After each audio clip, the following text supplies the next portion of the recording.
तहरीक इंसाफ के उम्मीदवार सलमान अकरम राजा ने अपने हल्के में जाकर कुरान पर हलफ लेने की वजह बता दी। प्रोग्राम कैपिटल टॉक में कहा कि अवाम सवाल करते हैं कि मुंतखब होने के बाद आप किसी दबाव या लालच के तहत दीगर सियासी जमात का रुख तो नहीं करेंगे।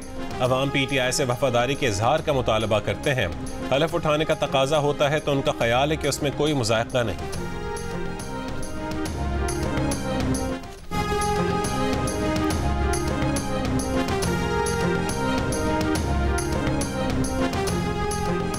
PTI के कई उम्मीदवारों ने आज़ाद हैसियत से जीतने के बाद इस्तेहकाम पाकिस्तान पार्टी में शामिल होने का वादा किया है। सदर IPP अलीम खान का दावा, कहा बहुत से अफराद हमारे साथ राबते में हैं, कई पुराने दोस्त हैं, उनसे ताल्लुक रहा है, नाम बताने से गुरेज।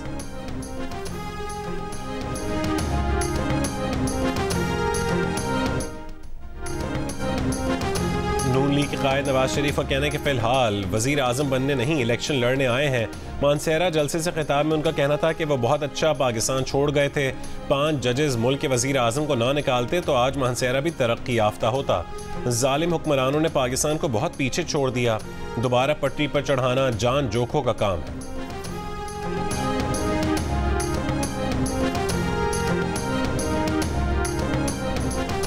Chairman peoples party Bilawal Bhutto का कहना है कि अवाम इंतकाम और पुरानी सियासत चाहते हैं तो शेर पर मुहर लगाएं।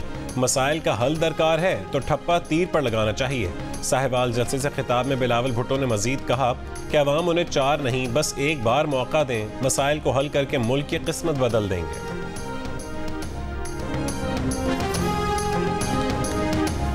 कराची के अबुल हसन इस्फहानी रोड पर दुकान में फायरिंग, 2 अफराद जाँ बहक, 1 जख्मी।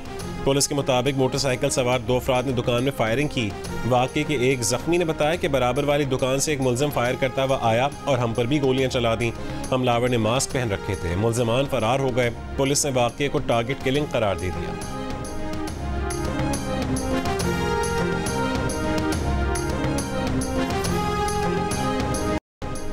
जावेद हाशमी का हल्का यानी 149 पर इलेक्शन से दस्तबरदार होने का ऐलान। बोले PTI के आमिर डोगर ने हिमायत मांगी तो उसकी मुहिम चलाएंगे। कहा कि हमारे मुल्क में जिसकी लाठी होती है उसी की भैंस होती है। कहा तहरीक इंसाफ इस वक्त मुश्किलात का शिकार है। जब बानी PTI लाडले थे तो वो नवाज शरीफ के साथ खड़े हुए। इल्ज़ाम लगाया कि नवाज शरीफ ने इक़्तिदार के लिए समझौता किया है।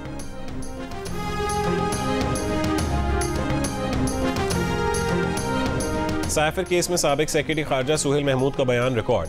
अडियाला जेल में हुई समाअत में बानी PTI और शाह महमूद कुरैशी भी मौजूद थे। साबिक सेक्रेटरी खारजा ने बयान में कहा है कि साइफर की कॉपी करके वज़ीर आज़म हाउस को भेजी थी। उनकी रिटायरमेंट तक साइफर की कॉपी वज़ीर आज़म हाउस से वापस नहीं आई थी। साबिक सेक्रेटरी खारजा के बयान रिकॉर्ड करवाने के दौरान प्रोसिक्यूटर की मुदाखलत पर शाह महमूद कुरैशी बरहम हो गए।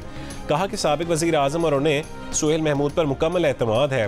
प्रोसिक्यूटर को कोई हक नहीं कि वो गवाह को डिक्टेट करे। सुहेल महमूद ईमानदार आदमी हैं, जो कहना चाह रहे हैं उनको कहने दिया जाए। साबिक प्रिंसिपल सेक्रेटरी आजम खान का 164 का बयान रिकॉर्ड करने वाले मजिस्ट्रेट अवैध इरशाद भट्टी का बयान भी अदालत में कलमबंद। मजीद समाअत आज होगी।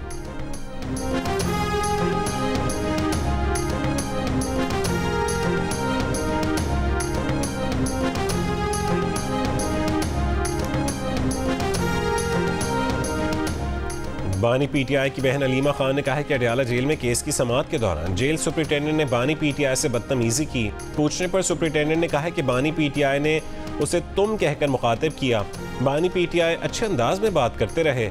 बानी PTI के साथ जेल में बदतमीजी करते हैं तो आम इंसानों के साथ क्या होता होगा। कराची एयरपोर्ट के करीब फ्लैट में बेरोजगार शख्स ने बीवी और 3 बच्चों को कत्ल करके खुदकुशी कर ली। पड़ोसियों का कहना है कि मुल्जिम एहसन बेरोजगार था। कमरे से मुल्जिम एहसन का लिखा गया खत मिला है जिसमें मुल्जिम ने लिखा कि वो बीवी बच्चों का कत्ल करके खुदकुशी कर रहा है। मुल्जिम ने अपने लैपटॉप में महफूज फाइल खोलने का लिखा है।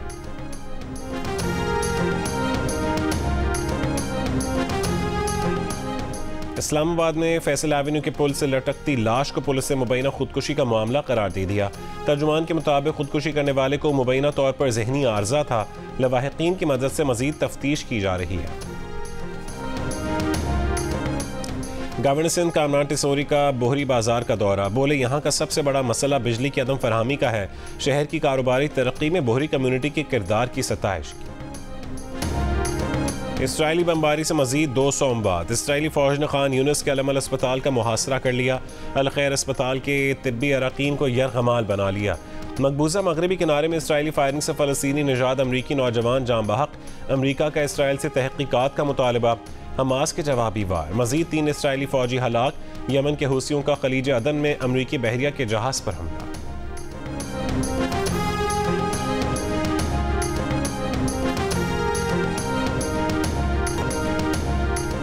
बरतानिया को 4 महीने में नवे तूफान का सामना। तूफान एशिया के ज़ेर असर बरतानिया और आयरलैंड में तूफानी हवाओं के साथ शदीद बारिशें। 2 अफराद हलाक। सड़कें तालाब बन गईं। लाखों अफराद बिजली से महरूम। हज़ारों परवाजें मनसूख हो गईं। ट्रेनों का निज़ाम भी मुतासिर। दरख्त गिर गए। स्कॉटलैंड में सैलाब की वार्निंग के बाद दर्जनों स्कूल्स बंद। तूफान के सबब बरतानवी एयरलाइन के तैयारे को रनवे छूने में नाकामी के बाद दोबारा उड़ान भरना पड़ी। भारतीय शहर अयोध्या में राम मंदिर का इफ्तिताह। ऑपोजिशन ने इफ्तिताही तकरीब को बीजेपी और आरएसएस का सियासी शो करार दे दिया। कांग्रेस समेत दीगर ऑपोजिशन जमातों के रहनुमाओं की जानिब से तकरीब का बॉयकॉट। पाकिस्तान का अयोध्या में मुनहदम बाबरी मस्जिद की जगह राम मंदिर की तामीर और तकदीस की मजम्मत। तर्जुमान दफ्तर खारजा ने कहा है कि बाबरी मस्जिद को 6 दिसंबर 1992 को इंतहा पसंद गिरोह ने शहीद किया। भारतीय आला अदलिया ने इस घिनौने काम में मुलविस जराइम पेश अफराद को बरी किया। मंदिर की तामीर सियासी, मुआशी और समाजी तौर पर मुसलमानों की पसमानदगी बढ़ाने की कोशिश का हिस्सा है।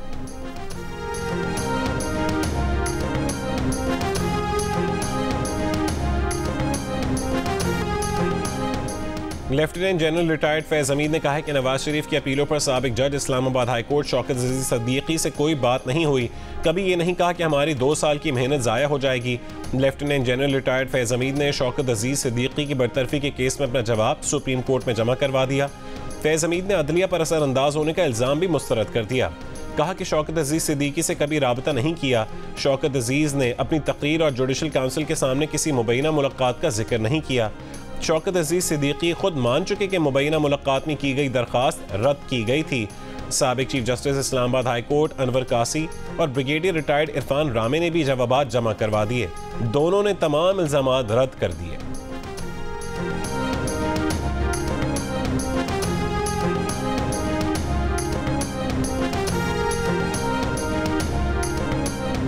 पाकिस्तान और ईरान का अपने अपने सफीरों को वापस लौटाने पर इत्तफाक। पाकिस्तान और ईरान के वज़राए खारजा का टेलीफोनिक राबता। तर्जुमान दफ्तर खारजा के मुताबिक पाकिस्तान और ईरान के सफीर 26 जनवरी तक अपने अपने ओहदों पर वापस लौटाने पर इत्तफाक किया गया है।